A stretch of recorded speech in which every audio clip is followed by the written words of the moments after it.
कभी देखा नहीं है, पर इतनी तेज धूप है, आप लोगों को भूख प्यास लग रही होगी। आप लोग अंदर चलकर कुछ खा लीजिए। महिला की बात सुन पहले एक बुजुर्ग ने उससे पूछा, क्या तुम्हारे पति घर पर हैं? वो तो इस वक्त काम पर गए हैं। तो हम आपके घर नहीं आ सकते। शाम को जब महिला के पति काम से घर लौटे तो उसने पूरी बात अपने पति को बताई। सारी बात सुनने के बाद पति ने तीनों बुजुर्गों को शाम के खाने का निमंत्रण देने को कहा। पति के कहे अनुसार महिला एक बार फिर उस पेड़ के पास पहुंची और उसने उन बुजुर्गों को खाने का निमंत्रण दिया। महिला की बात सुन बीच में बैठे बुजुर्ग बोले, शुक्रिया बेटी, पर हम तीनों एक साथ किसी के भी घर नहीं जाते।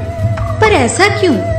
देखो बेटी, ये जो मेरी बाईं ओर बैठे हैं इनका नाम दौलत है, और जो मेरी दाईं ओर बैठे हैं इनका नाम सफलता और मेरा नाम प्यार है। जैसा कि मैंने तुमसे कहा था कि हम तीनों एक साथ किसी के घर नहीं जाते, अब ये तुम पर निर्भर करता है कि हम तीनों में से तुम किसे अपने घर ले जाना चाहती हो। बुजुर्ग की बात सुन महिला सोच में पड़ गई।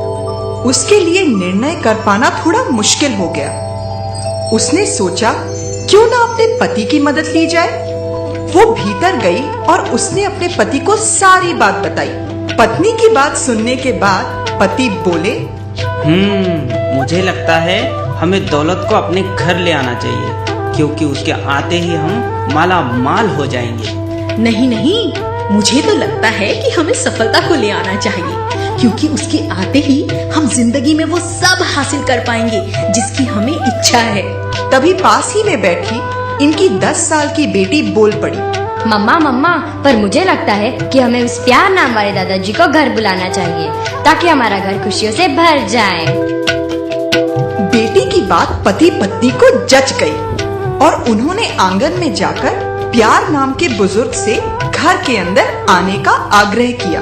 प्यार नाम वाले बुजुर्ग आगे बढ़े, पर ये क्या, उनके पीछे पीछे दौलत और सफलता नाम के बुजुर्ग भी घर की ओर चल पड़े।